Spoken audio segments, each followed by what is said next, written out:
It's an ill mind that's still time build and refine. Still getting mine in the 9 at 9 at 9.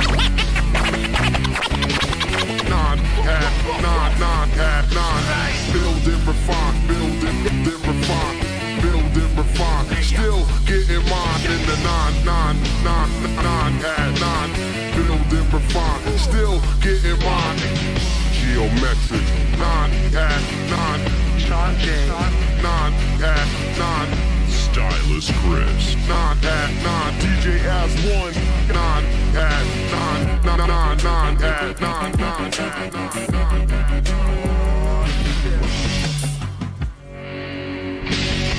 Don't touch the dial, you heard? What's up, everybody? DJ Geometrics here. Monday night, 9 p.m. It's time for the 9 at 9 DJ podcast. This is the online show with 9 DJs on a roundtable panel discussing today's DJ topics. This show is brought to you by Beat Refinery DJ School at Bach to Rock.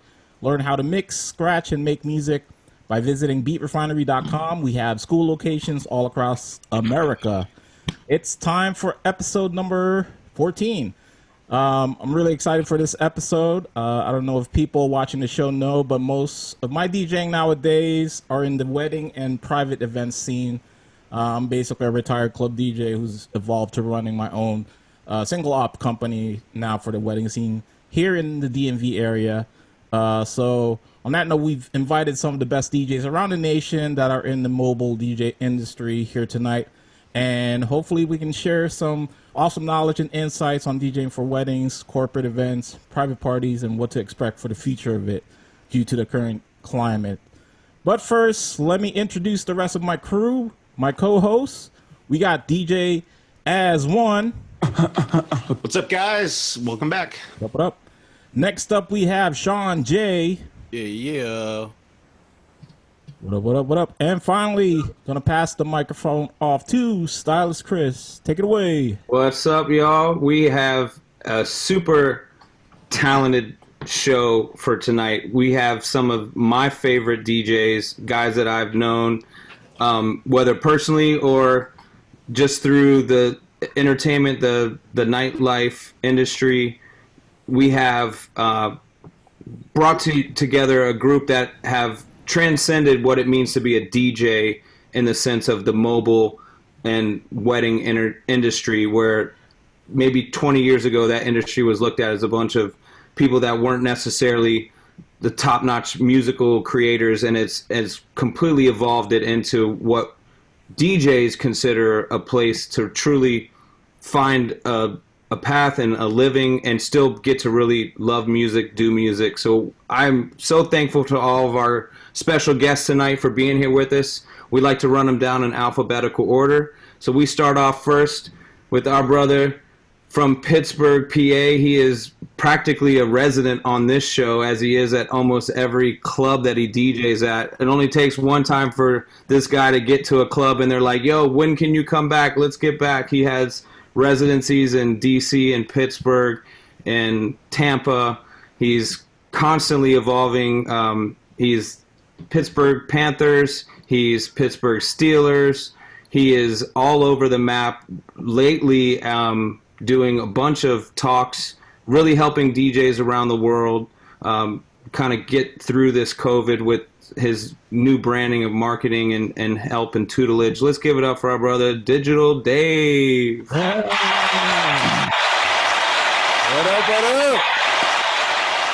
Yeah, man.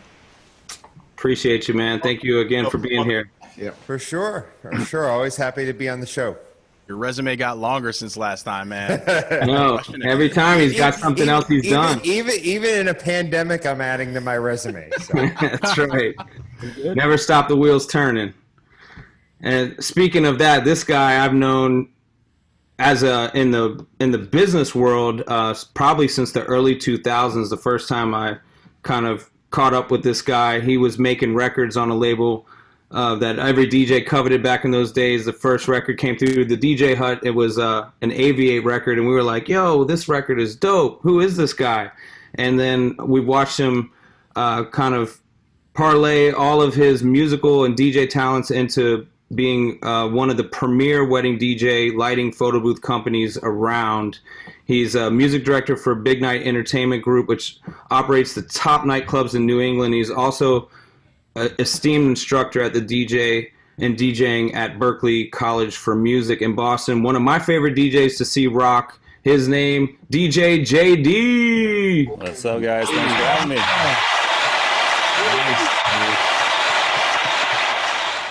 And we'll have to get back into some of your other things that we haven't touched on. Big ups to Remix Report. Remix Report. Oh, yeah. A lot. You've accomplished a lot, my friend. We thank you for being here. Thank you.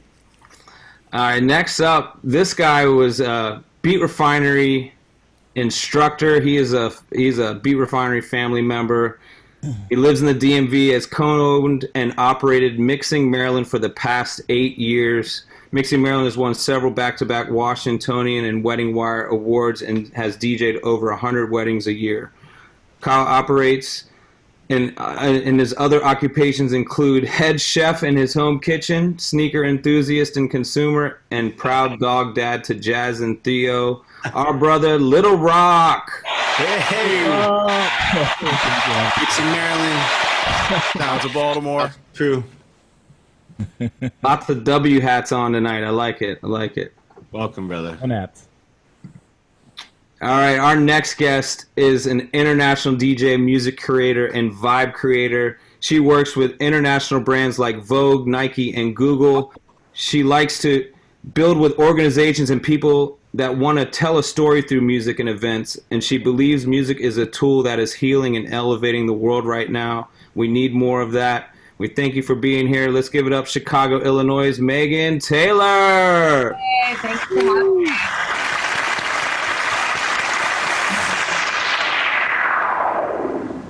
Yes. These sound effects. What a filter. Nice. I'm the button guy. Really appreciate you being here with us, Megan. Thank you. Yes, welcome to the show, guys. Thank you. Thank you all for joining us. Guys and lady. Thank you. Yes. And last, certainly not least, Dallas, Texas. Bar scene is where he started his cutting teeth of the DJ world and joined La Force Entertainment. Nick's resume includes festival stages, working with celebrity athletes such as Lindsey Vonn and Alex Rodriguez. He's performed opening sets for Little John, Waka Flocka, and Travis Scott. He brings a really high-energy club atmosphere to his weddings and corporate events, and is a key founder of Kings of Prom, festival-inspired school dance production company. We want to talk about that later for sure. Let's give it up for Nate Nelson. What up? Welcome, bro. Yo. Well, as I said, and Gio said, we have some illustrious guests. You guys have constantly elevating the DJ game, especially in the mobile entertainment world. We appreciate you taking this time, and we want to just jump into some fun questions. Let's just kind of bounce it around really quick, and just do a quick icebreaker. So, just quick raise of hands. Who's done a wedding post-COVID so far? I did one yesterday. Yesterday. All right, so that's the majority of us on here. That's really recent. Mine's coming up on the 19th, but yeah. Yeah, I got my first one this coming Friday. So Yeah. and I've had two of my guys do a wedding each, but not me yet. Not you. So based on what you guys say tonight, will ultimately be in my mind by going into my next gig. So don't scare me. Yeah, and it's certainly it's wild to see how our industry is specifically was flipped upside down, and how it all affects so many of us, not just in the sense of guys that go to a club every night or every week, that's your residency, but those of us that have a laid out contract set months and months in advance, and how not only are you just not getting a call that, hey, I'm not showing up to work tonight, there's other moving parts that go with postponement and cancellation, and so it's a very unique occupation to have at these times. What was the last wedding anybody did right before everything shut Like down. the day, like March 12th is what they say is the day that COVID like took over the world. I had a wedding like the 11th, and so I remember like I was in Austin, Texas, so I was driving home that day, and never did I think that I wasn't gonna have my wedding the next weekend or the next weekend or the next weekend, and it just stopped. Yeah, mine was March 7th, I think, like the week before. Yep. And like my spring this year, obviously for everybody, it was stacked. Had weddings all through April, and man, that was rough. Like March 15th was 12th, 15th. It got real rough real quick. Real quick. Mine was the 13th, and I'm showing up at the venue loading in, and I'm just getting blocks of emails from brides, like just nonstop as I'm like loading things in, and I'm like, I would love to talk to you right now, but I can't because there is a wedding happening right now, so I will deal with all of these brides tomorrow, and that has basically been my life ever since. That does not put you in a good mindset to go into a gig like that. That's crazy. The worst feeling ever. Dave, I'm sorry, gonna say- Megan. Megan, yes. Go ahead, please. Megan. Thank you. No, mine was the end of February, so a long time ago. Like, no idea what was going to happen. But after that, my last corporate client was March 12th, was United Airlines. And they're a big client of mine. They do repeated business, but like they didn't want to shut down because they wanted people to fly. So like, but it was like doomsday. Like it had a really eerie feel for the whole thing. Oh, and the wedding, was it you say mid-February or Last weekend of February. last week? Okay, so it was right up on it. Yeah. And Yeah, right up on it, when we were like you looking at the news in China, Yeah. It seemed far away still at that point. so far away. Yeah, so out of our reality. yeah. What about you, Dave? So my last wedding was actually January 26th. I did not, my first March wedding was scheduled to happen the 28th. So that never happened. And, but I did actually have a gig that Friday. So in PA, everything closed Monday, the 16th. And I actually had a gig on the 15th, my weekly Sunday residency at a place called The Flats. And we actually found out at like, I want to say 8 or 9 o'clock that we were closing at midnight because basically like the rule came down that, you know, the bars have to close at midnight on the 15th. And so we literally the place is packed. I mean, it's the busiest Sunday in Pittsburgh. We're packed mid gig. And all of a sudden, like the owners find out like we can't stay open till 2. We have to close at midnight. So, yeah, that was my last gig. I pushed it right up to the very end. But yeah, my last wedding was in back in January. What was the last song you played that night, Dave? End of the Road by Boys II Men. Nice. I am not joking. I knew this shit was not going to be this 2 weeks or 4 weeks or 6 weeks. I literally played End of the Road by Boys II Men as my last song. And That's a good selection. That's like a selection that nobody would really normally think of. Yeah. Anybody else when it was your last gig, especially if it was like right up at the end? Did anybody else play anything that was kind of apropos to the moment? Wow. No, I'm not. I'm not as well curating as music as Dave is. Like he thinks way in advance than more people. Well, Dave and I both. I book a club here in DC called Heist, and Dave's a resident of ours that comes down a lot. And I was actually at Heist the last night when everything, and the GM managing partner Piero, he's got a family. One family member in Italy was a doctor, and the other one was a police officer. And it was like he was constantly in my ear showing me pictures and all this stuff, like freaking me out while I'm trying to DJ about like it's coming, it's gonna get shut down. And so I was well informed. And my last song was Prince 1999. I was like, party's over, we're out of time. And so we've certainly been feeling like the clock has stopped on us. For any of you that have started that did a wedding now on the other side of this so far, and I'll just kind of, whoever wants to speak, and we can just jump around. Any major differences or emotional feelings, anything different from doing that wedding, like on the other side? Such a loaded question. Yeah, this everything. Yeah, all the way. I've done 6 weddings now, just in the past like 4 weeks since everything's gone down. And I know we'll get into a lot of this later, but I would say the one thing that's really stood out is having these like preliminary meetings and talks with your couples, and they're like, you know, my biggest fear is that no one's going to dance at our wedding because we had to trim it down to 40 people, and not all of them are young. A lot of them are older, and they're not going to dance. So really just trying to make sure they're going to have the best night of their life, whether 5 people dance instead of, you know, 50 the entire time is really, as far as like a mood, you know, the one thing that you really have to understand as somebody who's working the most important night of their life. Yeah, for sure. That's go ahead, also, like, Nate. my biggest fear going into my first wedding this coming weekend is like, man, that lack of people, because obviously that energy, Yeah. the whole energy of the party feeds on the people, you know. And I've always hated doing small weddings, hated them. And I've already if you get that- experienced that this past Saturday for like this past Saturday was my 4th wedding since the lockdown, and it's like literally the smallest wedding I've ever done ever in my whole life. It basically, we had like, I think it was like 18, 19 people as the final guest total. And How did dancing go? Yeah. I Instagrammed it, man. Like I had I posted up saying, "Oh man, I love this wedding. It's lots of social distancing and everybody's staying safe." But basically, there was nobody on the dance floor. They set up a casino, like in another part of in another tent. So basically, everybody just went over there, and like I'm just DJing for the bartender. Wow.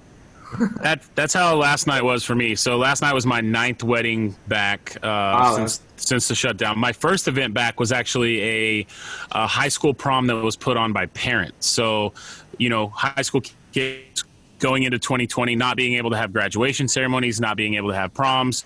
And the parents, this was a private school, and the parents really wanted to do something for the kids still. So we ended up having like 120 guests, and this was late April. I think it was like April 28th or something like that. So things were still very, very restricted. Like, and luckily, Dave and I have had many conversations about this, but Texas is like, we're pretty much our own country, and so we kind of just like opened up, and we've been able to do kind of whatever we want. Luckily, our team has been averaging about 12 weddings a weekend, probably 6 or 8 weeks now. So we've been running at maybe a little bit under 50% capacity of what we usually run on a weekend. But last night's wedding was only 40 people. The clients were a little older, and they didn't have anybody really under the age of 40. And she told me they're not going to dance. And in my meeting with them, I said, okay, challenge accepted. But it was one of the one times in my career that my client has proved me wrong, that I literally had like 4 people dance max the entire time last night. And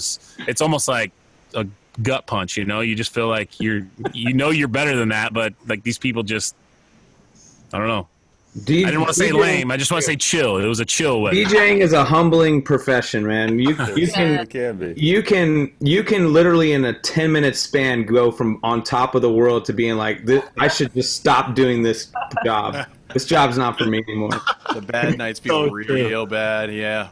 Oh, I mean, it can happen that quick. Yeah. I haven't done any yet, like I mentioned, but one of my guys did one for me last weekend, so I ended up stopping by. It was actually pretty close to my house.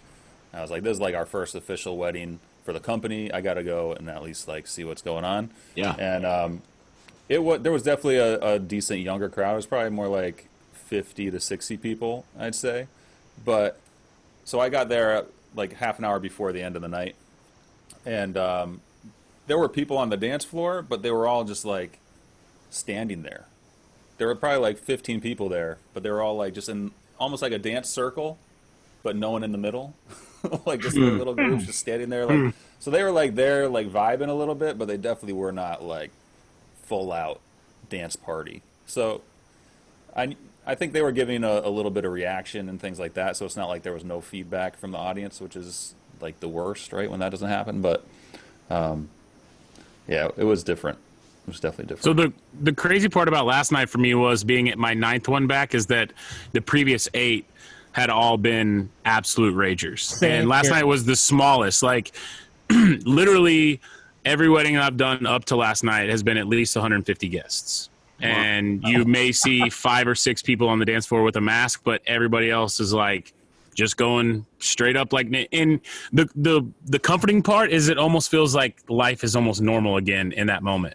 You know what I mean? Like, it really, you're just like so excited for the next one because people have been locked up. They want to celebrate. They want to have fun. And it's just so hard when you get in a moment and people are drinking, and to like, we can all be that stickler that runs around and say, put your mask on. But like, how do you regulate 150 different people that are running around doing different things? And I'm just the DJ over here. Like, I'm not in charge of this party, you know? I don't get paid enough to tell people. Yeah. Be the Right. Nazi. Yeah. Are you making Nate? Are you making your DJs wear masks during the wedding? We are. So our company policy is that they wear a mask when they arrive at our warehouse to pick up any gear that they have to get. They have to wear a mask riding together with any of their staff members. So if they're not someone that's in close contact and it's just one of our road crew guys is picking up, they have to wear masks in the vehicle on the way to the event together. And then they wear the mask all through setup. They wear their mask up until introductions. If they're out on the dance floor by themselves doing the intros and things like that, we allow them to take their mask off. And then we have kind of set up barriers from our dance floor to put, typically we would space things out so that you look like you have a nice clean setup. But we've been trying to ask our guys to move their speakers in closer to kind of block people from getting to them, so you can kind of give that 6 feet of space so that they can be back there. Because you guys know, if you're in the moment and you're rocking and jamming, wearing a mask when you're amped up and having fun is just no fun. You're sweating, you can't breathe, all those things. So we haven't strictly enforced that. So That's a great question. I was curious about that myself. What about Mixing Maryland? What about your the company policies? Since I'm about to go on a run. Funny, Art. Why must you ask? I'm doing a wedding for Mixing Maryland on the 9th. Yeah. Read the company-wide email, Art. Shots fired. Oh man, I gotta go. We didn't send one out, or did we? So similar to what Nate was saying, basically everything he said, I don't want to have to be redundant here, but I think what's hard in our area, I know you mentioned Texas kind of being its own kind of country, or If Koo was here, he'd say, Texas going to Texas. Texas going to be. I'm from Arkansas, so originally, so I'm familiar. But with Maryland, it's really tough for us because, as you know, not only do every county have their own phases that they're going through and also regulations, but we have obviously Northern Virginia and D.C., and sometimes Pennsylvania and Delaware, for that matter, to navigate. So not only every week is different, but every day can be different, and checking in with, your contacts at these venues to stay consistent. And not to throw Sean's laundry out there, but we had him on the Eastern Shore about a month ago doing a wedding, and I think it was your first wedding back, Sean, or second? Actually, that was the third one. That was the third one. You go ahead. On the Eastern Shore of Maryland, and if you're not familiar with the Eastern Shore of Maryland, that's basically, everything else, right? So like a lot of people, country. it's where the country is, and not only that, I think Sean, half of your wedding's family was from Florida. Oh yeah. And so they were that one was the first one back. Corona's not real. So you had a It's lot not of real across the room. How was it? Okay. You had a lot of anti-maskers, and you had a Sean kind of in the middle of like, this isn't my job to enforce this, but I also have to do my job, and the venue is telling me to remind people to put on their mask when they're doing etc. Right. And then Sean got sneezed on. Oh, Father of the bride. Yeah. So I had to. So to go back to Art, what you're saying is like just a reminder to all of our DJs. Like, we do have in our contract, and when we put it in there, we weren't thinking pandemic, but we were thinking if you're ever not able to do your job for whatever reason, you have the right to put up your hands and be like, no, I'm not gonna do this. And more so, that was in there for like more violent situations. More than like somebody getting sneezed on. Yeah, getting sneezed on, which I think, if you do this industry long enough, you're going to see everything. You have seen a violent situation geared towards you at some point. It was with a lot of alcohol involved and family members. And so I had to remind Sean, like, you have not only a responsibility to your wife at home and your family, but you also have a responsibility to the couple that I book you on next weekend. So if you get sneezed on, not only are you doing yourself like a disjustice, you're not only screwing yourself up there.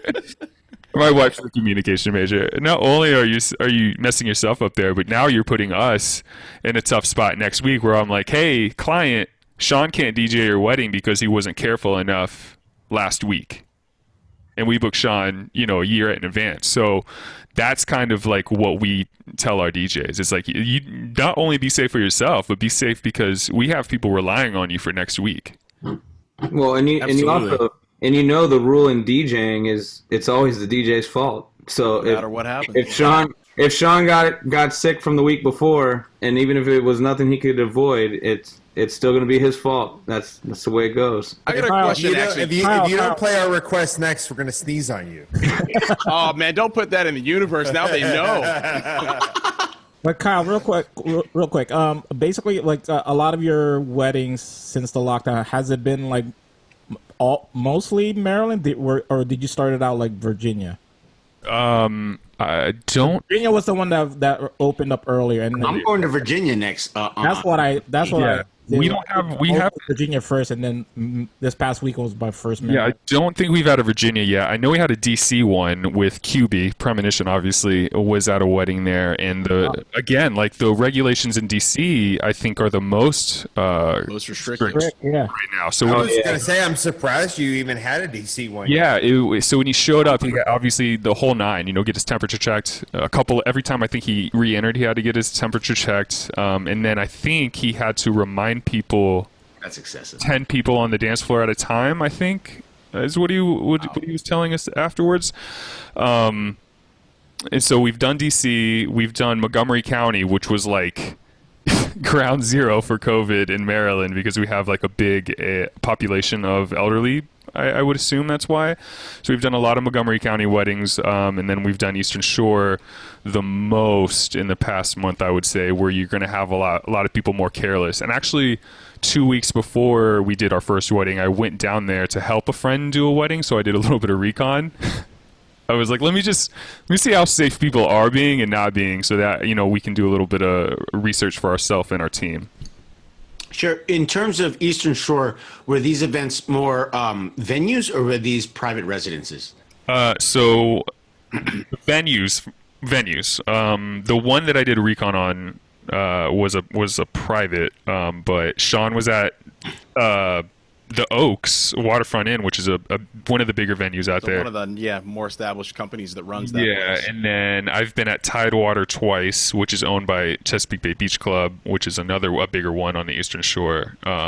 One of those kind of, if you're not from the area, not necessarily a wedding factory, but as close as you can get. As close as you can get without being like, you got risking quality. Anybody working there calls it the wedding factory because you're doing one and then you see all these other people. You're like, who the hell are those guests? They're like, they're not in your party. You're like, oh. There's and they're like in the building right next door. There's like 3 or 4 different sites in that whole property. Yeah, it's pretty wild, man. It's like a compound for weddings. Probably to answer where you're going with that is like, we have a relationship with these venues, and we're a preferred vendor there. So like we have to do what they say, and we have to kind of, play it the way they're playing it. And so that's when everything went down and people are reaching out to me and Ryan, who's my co-owner in the company, who Art and Sean, and I think Gio, they're asking us, like, what do we do? And we follow suit with the venue. They're the most important vendor in a situation like this because they're the ones responsible for your food a lot of times and your seating with all these guests. And so we have to kind of follow suit with them because if they have the regulations. Now, Megan, one second, Sean. Okay. 1 second, Sean. I just wanted to ask Megan, did you say that you were you did a wedding just recently to yourself? No, I haven't done any. So so Chicago's like kind of pretty strict, and I was booked like every Saturday, but they're larger weddings, so they all pretty much jumped to 2021, and I ended up like losing some because they were like double booked, so I had to like bring somebody else, which like was such a bummer because they were just really good clients. The thing that I have done that's interesting is I have curated some weddings. So like I've done some playlists and made some music for like people wanting to do micro weddings, like dinner and really not much dancing. But I kind of help them create the vibe for that, and then I'll do their wedding next year, which is interesting. And I have some coming up like in November and December. And what's interesting that I think about this whole new wedding, and in Chicago they're going to be small, so it's just a different vibe. But I think, and Dave and I, like, we like to talk about like the cocktail music, the dinner music. Like, I think it's a really interesting time to really create a different, people can pay attention to the music in a different way. And so I'm more interested in like sort of letting go of like this big dance party and really thinking of music as a different experience and in a different way. So that's kind of the conversations I've been having with my upcoming wedding clients.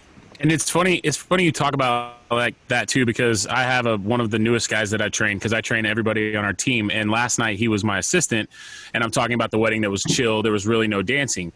And he's like, well, what do you do if you had this whole vibe that you were going to try to bring the energy up? And it's like, this is what crowd rating is all about, and like really curating lists for people that they can have the best time of their life and not dance. Yeah. And still, as DJs, you're still curating that entire atmosphere and that entire vibe. And so he really got to see it from a different perspective, because he usually never sees wedding where there's no dancing and such like that. So, our whole ride home last night, he was talking about, well, how do you know, and how do you got to know music, and you got to really kind of be able to, really dig into people and analyze people's body language, really. And it's cool that you're doing that, Megan. I really like. Yeah, no, thanks. And I think it's like managing clients' expectations. Like if I ever do like a Sunday brunch wedding or a smaller wedding, I just like am super real. And like I said, like if your dance floor is like empty, you guys go dance and drink and like come back. Like, it's still awesome. So like I have that conversation with them and kind of know where their head's at and what their expectations are. And it just allows me to like feel way more just like in tune with myself and where we're headed going into these events that are like super different, Yeah, I think managing the expectation is the biggest key to the whole situation, for sure, like you said. And while I haven't DJed any weddings, I did DJ my first like nightlife event last Saturday, and it was at this place called Scorpion Bar at Foxwoods, which is a casino up here. And so obviously, like, capacity there is super reduced. They're doing like tables on the dance floor. Everybody has to stay at their table, and no one is really supposed to dance at all. Okay. So it's kind of like that, curating the whole atmosphere. And like, I've been putting my other guys there for like the last 2 months, and I've been hesitant to actually put myself in, because at first I wanted to give them some work, but I didn't know how I really felt about just jumping into that either, because it's so different. But I definitely took that kind of view of the curation and like mixing stuff in key for a lot longer, and like fitting in songs that I wouldn't normally fit in that mix. And I probably gave out more cards at that gig than I've given out at a lot of gigs in a while. So it ended up being a lot of fun, actually. The first 2.5 hours really just creating that vibe, like dinner. Transition from dinner into more like nightlife bar, and then we did turn up for like a good hour. Got into WAP and all the fun stuff for a little while, and then kind of turned it back down. And the one good thing though, because at this venue, due to the circumstances, we have to we can't really encourage craziness. We can't encourage them to rage and like really get into with dancing. So yeah. What? That's weird. So the one good thing is you don't have a dance floor to lose. So you can go crazy. You can play like a few hip hop heaters in a row, and then when you see them like kind of bubbling a little too much, you're like, you know what? Let me bring it down a notch. Where normally we'd be losing the dance floor in that moment, it doesn't do that. They like get a chance to recalibrate, talk for a minute instead, drink their big giant drink with their friends, and then you get back into some heat after that, and it helps you really kind of get that ebb and flow of the energy without losing the dance floor, which that was interesting. Jason, for me to experience myself. Do you do a lot of like cocktail style receptions? I guess would used to be the term, where it was not necessarily like a structure where there's this, then sit down dinner, and then dancing. Have you done like a lot of kind of free flowing dance if you want to, grab a cocktail if you want to type? Not a lot, a few, but definitely more traditional style. We've seen a lot more of that in Dallas of the cocktail style receptions because of food things and having different timings. Like, so we see a lot more earlier receptions starting now at 3 or 4 in the afternoon instead of the 6 or 7, because it gives people the option to come and mingle and have a good time with someone, but not expect to have a dance floor because of restrictions. And that's locally in Dallas County. Now, Dallas-Fort Worth area is huge, and we've been fortunate enough why we have so many events going on is because we have a ton of venues on the outside of Dallas and the sticks that don't have the same restrictions as we do locally here in DFW. So right. And Megan said something that I loved is the brunch weddings. I don't know if you guys have done brunch weddings. Brunch weddings are the most fun weddings to me. Absolutely. I did a New Orleans last year. I did a New Orleans style brunch wedding with our girl Danielle. Shout out to Danielle, Magnolia Bird Productions. We did a New Orleans style brunch wedding. The food is the best by far because it's brunch food, and people are just much more pleasant when they're day drunk than they are night drunk. And, that makes sense, dude. Yeah, and it's like the music selections, you can be so much more eclectic. It's just a different energy. I got a question for you, Chris. The only thing that kills it for me, though, is if it's light out, like if it's bright. Like, does it not matter to you? That's the only thing that sometimes, because I like things dark. This feels awkward. So it was the ones that I've done were tinted, which definitely helps, so that you're just not like completely blaring. But I think also that it depends on the mood of the music too. Like, you're not going to be able to play some festival style stuff generally at 1 p.m., but you can rock some really dope Motown stuff, or like I said, it was a New Orleans wedding. Like you're not dropping the Carnage remix of WAP.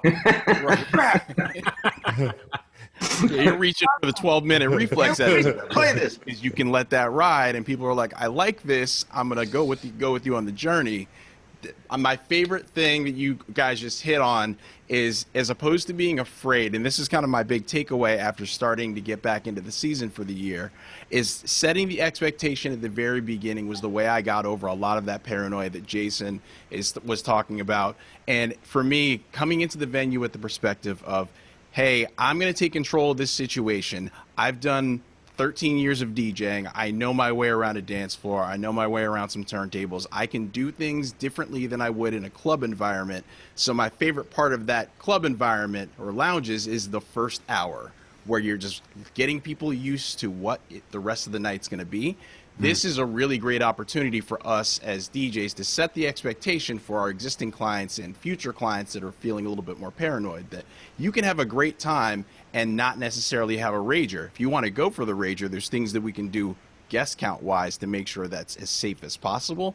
But people don't have to be afraid of having a small party. They can enjoy the music and enjoy themselves just as much. I love that this is a thing that we're talking about, and other DJs watching this that might be afraid of stepping back into the swing of things. Take that home with you too. Yeah. And I wrote down as you guys were talking, and even before you mentioned it, but we've been mentioning cocktail and dinner music, and like Dave and I, we talk about this all the time, how much we love that time of the night, whether it's a live cocktail setting. If you're at a wedding, I do a lot of really high-end weddings where there's a band, and sometimes they'll use me for a cocktail and then as an after party, and you get a lot of variance there. And with dinner music, it's a time that you can actually connect to the guests in a way that builds the confidence in you for them when you're going to the dance floor.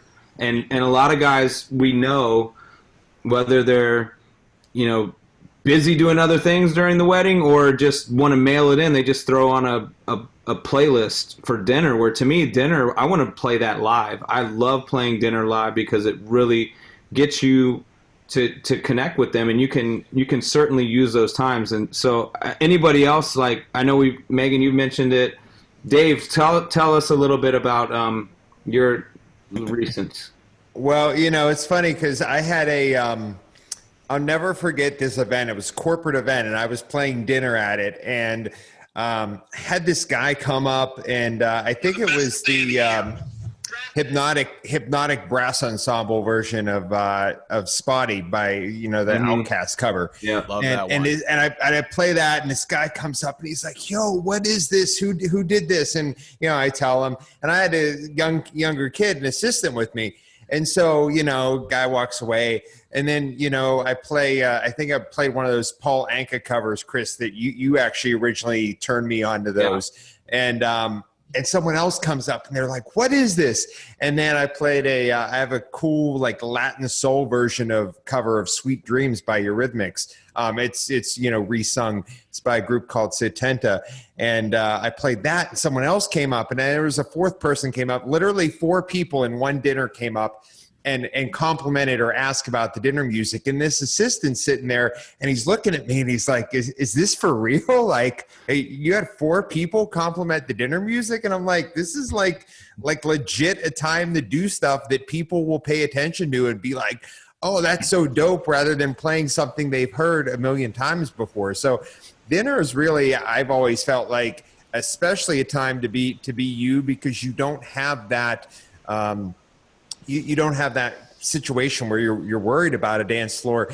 And kind of to JD's point, something I've talked about over the past year, I've gotten more and more into education and done one-on-one education, and I've done spoke at some conferences. And one thing I've really always stressed to young DJs, to JD's point about getting all the business, ask for all the business cards on Saturday, is that when you're an individual, and you play stuff, whether it's during dancing, whether it's during cocktail hour, dinner music, that people don't know, that's when, or people weren't expecting, like, that's what makes you a good DJ to them. And that's what draws someone in versus you basically acting like a human jukebox, because anybody can act like a human jukebox. And so that's not impressive to people, and people being like, "Oh shit, what's this song?" Or "I never expected to hear this," or this cover of this song. That's what gets you future clients. To go back to the wedding topic, because I never actually got to mention what my experience, I guess, so far is. I've had 2 private events, 2 weddings, and a small handful of, we tried to open for like 2 weeks, bars in PA, and that got closed down. But as far as my private events go, my first 2 private events, which were both before the weddings, both ended up extending 2 hours each. My 2 weddings both had 3 hours slated for dancing, and they both ended up having all 3 hours of dancing. I was a little, didn't expect people to not dance, but I was a little nervous about are people going to dance for 3 hours? Because sometimes at even any wedding, that's pushing the envelope a little bit. But both weddings had a dance floor for the entire 3 hours. And but it was ironic. It was like a tale of 2 weddings. One wedding was uber careful, they were taking COVID precautions that weren't even put out there by government officials or health policy officials. And then the other wedding acted like COVID didn't exist. It was just complete opposite ends of the spectrum at the 2 weddings. And I feel like to some extent you don't even know what you're going to get into until you get to the wedding and see what's there. I mean, I wore a mask at both of them, but both of them had dance floors. And even the one that was very careful, by the time dancing was going on, most of those guests did take their mask off for dancing. So that's been my experience thus far. Now, I'm wondering, and you guys can just jump it around really quickly. Are you anticipating no holiday season this year? Most of us, especially in Megan, I know you're like me. You do a lot of corporate events. Dave, I know you do a bunch of corporate events. The holiday time is it's Santa Claus time. December is, to me, the moniker of, if you're not busy in December, and you've got to rethink your business plan for next year, because most DJs that are private event mobile DJs are crushing December. Anybody got any insight to that? What do you think is going to happen this year? I honestly, I was going to say, don't have high hopes for it because with businesses there's the additional step that there's the issue of being concerned of liability. They're liable for their employees. Right. So I think that's going to scare off businesses. I think a wedding or a private event's a little different, but I've already talked to some of my regular businesses, and they don't seem to have high hopes for things happening in 2021 in 2020. Yeah.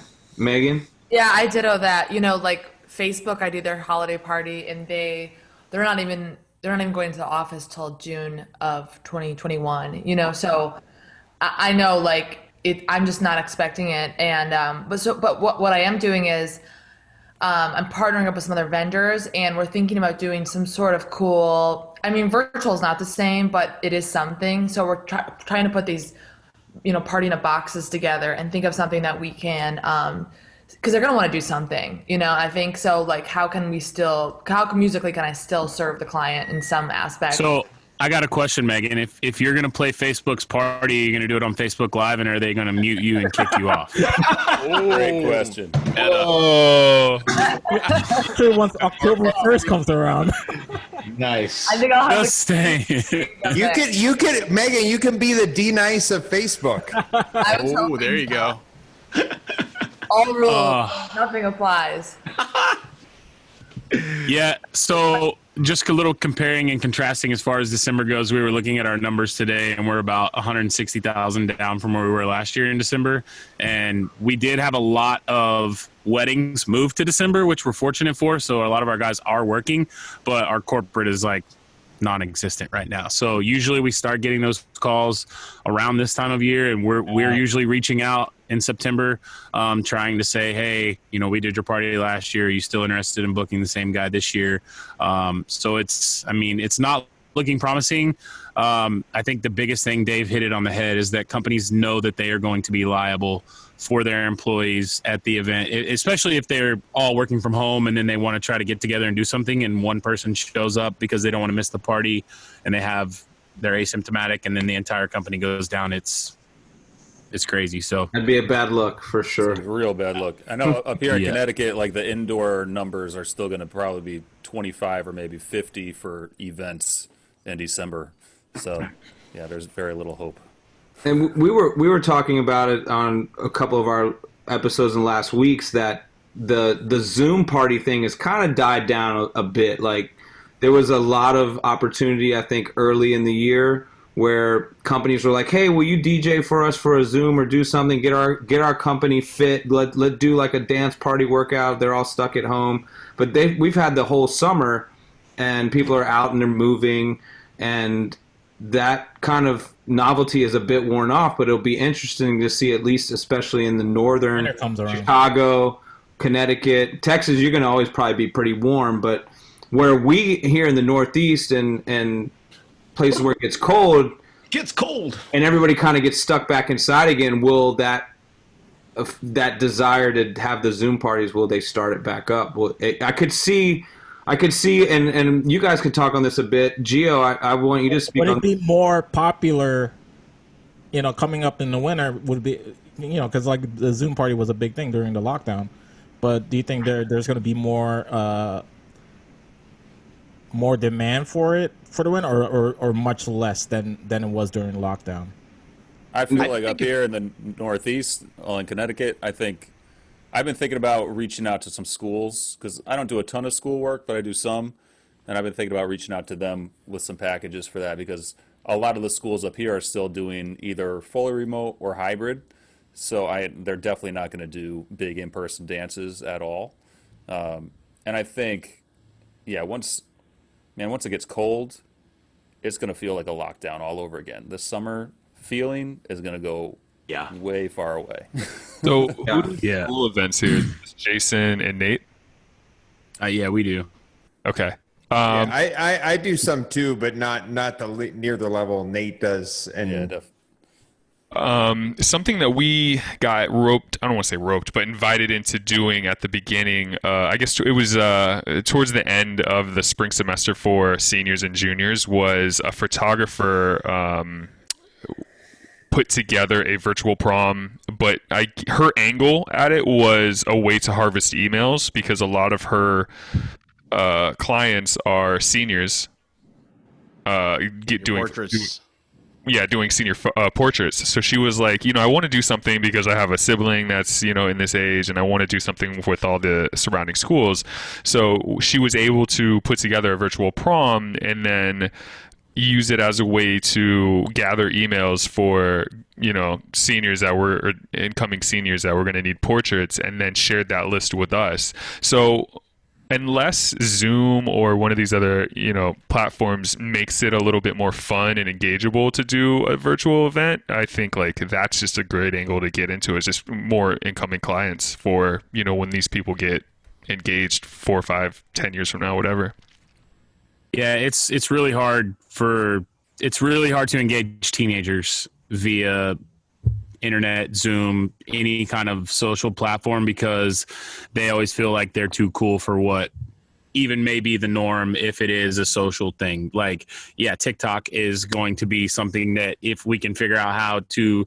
The problem with TikTok is you can't go live until you have a certain amount of followers and all the things, so you can't engage with them the way you want. But if you were trying to get seniors to go jump in and do a virtual dance party with you at a high school, right? We did a virtual prom that we had. We looked at analytics, and 90% of our people that watched it were over the age of 20 because it was a live national thing that we did. Same. Nobody in their age demographic wanted to watch it. So I think that's going to get even worse. Quick story, but I want to connect it into that point specifically. My wife is a therapist, and she works predominantly with teenagers and younger kids. And as of right now, we're at the very beginning of the school year, and everybody's going back into school, either fully virtual or hybrid. So something she told me today that was or very face to face, telling. like Texas. There you go. Texas going Texas, Florida going to Florida. Yeah. So what my wife told me, 4 out of 4 kids that I worked with today, specifically 4 out of 4 kids said, okay, can we just have some time in the therapy session where it's just quiet time? And we were talking about it over dinner, and she said the reason why is because even though we're at the very beginning of this school year, we've heard people that are adults with corporate jobs talking about this for months now, but the kids are already worn out by spending 8 hours in front of a camera. Yeah. Teacher opening files, like a first grader being told, open your math homework. Yeah. This is going to be a thing that I'm sure by the time we get to prom season 2021, everybody's going to be over it. Yeah, I think that's a great point, Sean. I think that's probably, Nate, why you're having a hard time when you're saying kids don't want to engage in that. It's because they're literally spending, for them, Zoom is synonymous with schoolwork. Now, It's not fun, and that Exactly. That's certainly. We just pretty much figured that one out. I was going to say too, I honestly, even with corporate clients and companies, I'm not saying companies aren't going to try to do this, and I have done a few Zoom parties, but I still don't think it translates well. I feel like the numbers, even of people watching DJ streaming, even the DJs that had good followings, those numbers are going down. And I think even when people are cooped up inside, I think people are just sick of virtual. And I think they're just, I'm not saying a company's not going to give it a try or a school's not going to give it a try. And I'm by no means discouraging anyone from trying it, but I just don't have realistically high hopes for it. From my perspective on the school thing too, kids want crazy songs, right? They want the craziest stuff that sometimes when you're at a dance, if you have the clean version, you might be able to sneak it in. It's got to be super inappropriate, or they don't care. Right. But you might be able to sneak it in person because you're cool with the administrators or whatever, they're going to be okay with it. Like it's the clean version anyway, whatever. But when their parents are there watching the Zoom, you can't get away with any There's of that. some whores in this house. There's some And it's whores recorded. in this house. And it's recorded, and they can go back and watch it again. And then they're like, "Oh, you did this!" They don't have video cameras on us and live in-person events. And Talk about now liability. everything is, completely recorded. So I don't do any kid parties, but I have done some virtual parties for some corporate clients. And what it's ended up turning more into, and the ones that are successful, it's I do this happy hour thing for a big consulting firm around the U.S. So it kind of brings everyone together, but I just end up being like this giant jukebox, which is like kind of fun because people will engage in music, but it's not like me. Like I kind of end up being like, it's the way to engage, and everyone throws out songs and they like love to watch me like mix them in, but it's just such a different animal, you know, just such a different, its purpose is so different too, which I think is good. And you kind of have to let go of like, you know, what I want in some ways too. So I'm just trying to navigate it and figure out too, and how to make some like money off with these clients that we had before. I actually did a kids Zoom party, like kids, like a birthday party. And when the client contracted me for it, I was kind of like, well, how are we going to like make this work and make this fun for the kids? And so what we ended up doing, we ended up talking through it. So I'd play I got kind of a request list from the kids, and I'd play a song, and then I'd spend a little bit of time kind of showing the kids how to do something in DJ, whether it be an effect on the mixer, whether it be scratching, mixing different things.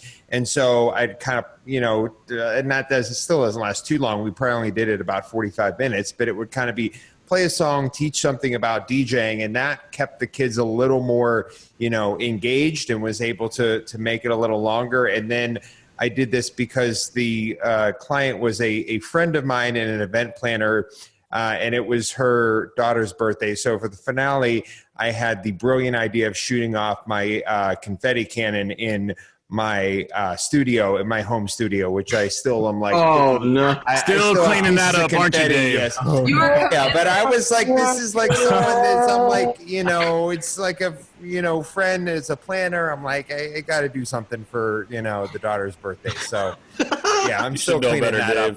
I'm still cleaning that up. Oh my God. Committed to the gig. Forget all that.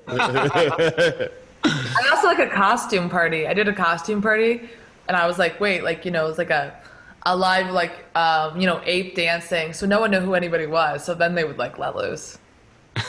Is like the Masked Singer, like the party version. Oh boy. Yeah, and I brought someone with me that would spotlight the different people. So it wasn't even on me, and it was just like pure. And then their animals were dancing. So that seemed to work.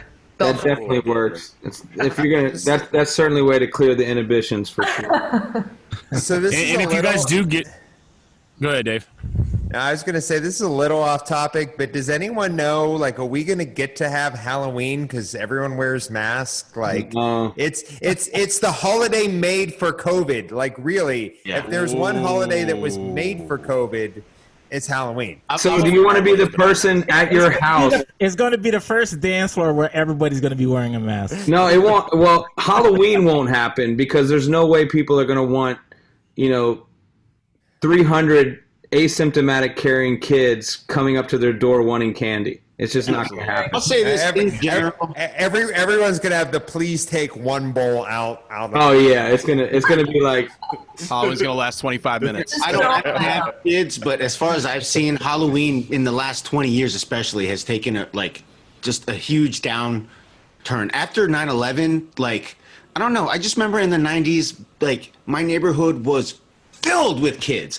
I meant filled, kids all over the place. And now you go out, and where I live, people are doing these trunk or treats, sanctioned, in the building, trick or treat with everything. There's chaperones everywhere, and I didn't want my mom with me when I was trick or treating. Now everybody's got to be watched, and the candy's got to be gone through. And I get that. Like I said, I'm not a parent, but I think the spirit of Halloween to me has seemed in general just gone downhill since. It's turned to an adult excuse to go out and wear scantily clad costumes. I've got a Halloween wedding scheduled, and I don't know that they're going to reschedule unless they have no choice, because the other option for them is to wait an entire calendar year for Halloween 21. Or if they want a Saturday Halloween wedding, to wait 10 more years. Calendar 6 years, yeah, right. calendar years. Oh man. the reason kids don't have fun like that is because all the people you're talking about are all of Clubland age now, and they're taking all the fun. because Halloween lasts for like 3 weeks in Clubland. It's like, especially if it falls on like a Wednesday, you've got it like the week before, the week after, and they're like, let's do it again. Let's. I've had years where I've legit DJ'd probably 6 club Halloween parties in 1 year, like 2 weekends and then 2 service industry parties. Yeah, it's Chris. I forgot we were talking about adults. I was thinking about. I've always said the best thing to do would be like a DJ swap shop of like all the DJs get together, throw all the costumes that you have in the middle, and just like take 5 different ones that you've never had, because my gosh, the amount of like. Yeah. Random costumes sitting in the garage is because you gotta keep it different. Yeah, you can't wear it. It's one and done. One and done. I had one Power Ranger costume that I rotated every 4 years. I was a Power Ranger. So I actually have a rule, because I usually do, even in a slow year, I usually have like 3 club gigs. So I pick whatever like my biggest Halloween club gig is, and I buy a new costume for that. And then the other Halloween club gigs get like recycled costumes. You have an Excel sheet of what you wore every year. Well, I have enough. I have enough club costumes that I probably have like 10 costumes, so I can wear stuff I haven't worn for 3 years. I got like Lumbergh from Office Space. I got the Dead Mouse head. I got the Marshmallow head. I got the 1 year I did Vincent Vega. I got a nice little. Oh yeah, Pitbull is. Yes, I have that. That was an easy Dave Lander outfit. You don't really, the gift that keeps on need giving. an Excel spreadsheet to like keep track of costume. You just look at your Facebook history. All the club photos from the nightclubs. So you'll see them in your memories again. But right now, folks, we are almost done with this show. Time is almost up for the episode. But first, we have to do one more segment before we close out the show. So we have students tuning in to this podcast. So we always like to teach them a few tips and tricks to this DJ game. So we're going to end the show off with DJ Aswan's DJ Tip of the Week. If you're ready, Art, take it away. Okay, yeah. So I came up with this one kind of just before the shooting here. In terms of, I kind of have a list of tips in a thing, and we're talking about weddings and doing mobile gigs, and this one fit the bill. So real quick, I'm going to share my screen, guys. Let's just do the whole desktop there, and so we're going to start off with this lovely photo of some acres of land, okay? So imagine, ladies and gentlemen, that you are one of us. You're a mobile DJ, and you are at this lovely private event where they are having ceremony at the bottom of the hill where the horses are. and there's a lovely fence and all this. But then you ask the owner of the home or the venue, whomever at the venue, where is the closest power outlet? And they go, oh, well, we didn't think about that. The closest outlet is at the home, right? You're sitting there like, oh, okay. So either you should have asked, probably should have figured that out before you got to the event. But in any case, just to quickly talk about one kind of life DJ hack that I figured out last year, and this is not something that I came up with. This is just something that I think anybody in the industry who's come across the issue has tried to figure out a situation. So if I load up this Amazon page real quick, you're going to look at a battery charger. This portable battery charger is designed to, as you can see, jumpstart a car. So you can jumpstart a dead car with this. This particular one is on Amazon right now for $88. Let's go down real quick, and we have wait, what's the number? 44,000 MWH, right? So what is MWH? MWH is a megawatt. So you're looking at something that can power a car. So surely it should be able to power a speaker. So you buy one of these, couple it with something, say like that, under $5-10, and you basically have a portable, power unit to power what you can power with this. It will last, especially if the battery's fully charged. It'll last over an hour. You could power your PA speaker, wired microphone, or I'm sorry, your wireless mics, and your mixer if you need to. Those 3 things are pretty much kind of what you might need to cover a ceremony. So, yeah, just giving you guys, throwing that out there. Portable power through the use of. Quick question. Yes. And is this something that you have or has this been field tested, like, and run through a ceremony and worked for like an entire half hour? Has this been field tested? This is the exact same thing that I did for my wedding. Yes, this has been field tested. And again, it's kind of one of those things. You're like, man, I get what you're saying, because it's like you're a little uncertain because you don't want it to die. But again, this thing will power those 3 devices for like over an hour and a half at least. And again, it's all about how much amperage those things are drawing. But this thing, this is just one device. But if you're looking at anything, you're gonna want to look at something that is powerful enough to do it. Well, just to add to that, I do a lot of fishing and camping, so I've been enough to like.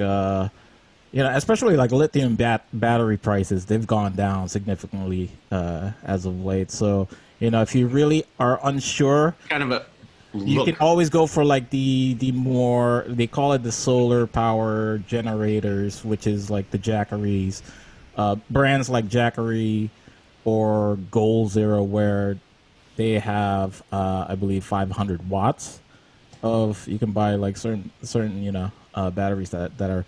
Yeah, I mean, you can literally power a refrigerator for two or 3 days. So, and those are like less than $500. But just to add to that, Art. Yeah, you could power a refrigerator for 2 to 5 days. Yeah. So I think what it is Growing lithium is pretty good too. We just haven't really thought about stuff like this and technology outside of what we are looking at. We look at DJ stuff, microphones, speakers. There's other technology that has gone, way far, and it's all about just kind of, utilizing things from different parts to kind of help what we do. So yeah, so you could do the whole ceremony and not even have to bother bringing 2 50-yard or 100-yard, 200-yard extension cords, which is probably what we. And I was going to say, there's ones where I do it, and it's doable, but like you said, it's like 100 yards or something like that, And there's ones where it's doable, but not fun, and it would just be so much easier to have that. Yeah, absolutely. I like it. Ceremony, this really works in the ceremony moment. I think if you're doing even cocktail hours, absolutely. If you have a powerful enough battery, you can power like a small speaker and your that's a game changer. iPod, 1.21 gigawatts. But yeah, thank you, DJ As1, for sharing that problem, guys. inside knowledge for our viewers. Give yourself an air horn. So before we sign out, I wanted to plug some upcoming events that the Beat Refinery DJ School is doing starting September 24th. We are hosting a few virtual workshops that's happening every 2 weeks on Thursdays. Starting with Sean J. Sean J will be doing his Introduction to Live Streaming workshop. Again, that is on September 24th. DJ As1, Stylist Chris, as well as the homie DJ Throwdown are hosting and teaching their own virtual workshops after that. But again, it happens every 2 weeks on Thursdays starting September 24th. Just more info about it, just check out beatrefinery.com or just look for the promo on our socials at @BeatRefinery. And sign up for those workshops if you want to get your learning on. Come learn with us. Get your learn on. But yes. Learn. That's going to do it for us for now for part 1 of this episode. Can I sneak in one quick plug? Sure. Go for it. Because it's relevant to this first episode that we're doing together.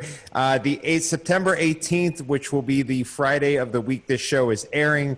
I'm going to be on SiriusXM Fly at 9 p.m. for their Friday Fly Ride. So if you're listening to the show, there we go. Nice. Yes, catch me on the 18th at 9 p.m. 90s and 2000s hip hop and R&B. Ooh, word. All right. Heck yeah. Well, so once again, we'll be back next week with part 2. along with the same guests here on this panel next Monday at 9 p.m. East Coast time, and we'll continue talking to them about the mobile DJ industry. If you prefer to listen to the audio side of things, this episode will be uploaded this Thursday to Apple, Spotify, Mixcloud, wherever you consume and listen to all things podcasts. Thank you once again to everybody for tuning in and for supporting us with the show. So stay safe, keep wearing a mask, spread some love. We'll see you guys next week. Everybody say peace. Peace. Peace.